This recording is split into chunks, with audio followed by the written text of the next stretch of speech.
All right, kiddos, I'm going to help you out a little bit here with your calculating bases worksheet. The first thing we need to know is what letter goes with A. So remember, the apples go in the tree.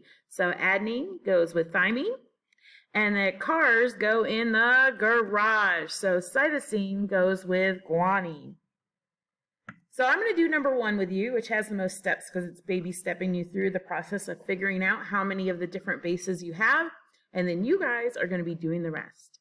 So key to this is this idea here that you must, in order to know this, know how many total bases you have.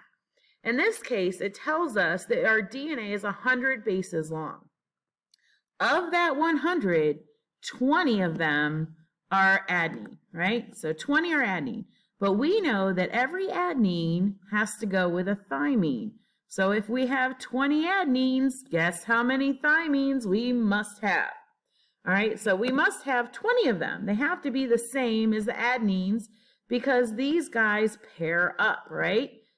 Same amount, like boy-girl couples. So how many adenine and thymine bases are there together? Well, 20 plus 20 means we've used 40 of our 100 bases just to do A and T. So if we used 40, what's left over out of our 100 is 60, right? Like if you spent $40 and you had $100 to begin with, you'd have $60 left over. So that means that 60 must be what our cytosine and guanine bases are. And because cytosine and guanine also make pairs, there has to be equal numbers of each. So in order to get equal numbers out of 60, they would have to both be 30. Oops, that's not a 3, 30.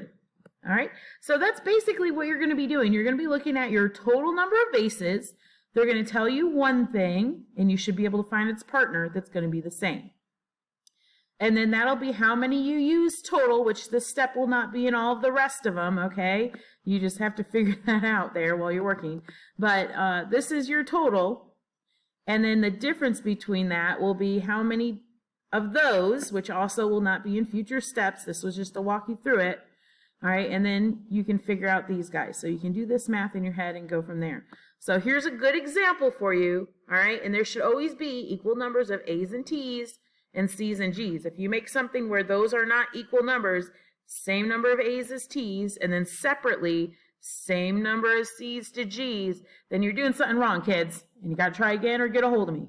All right, good luck.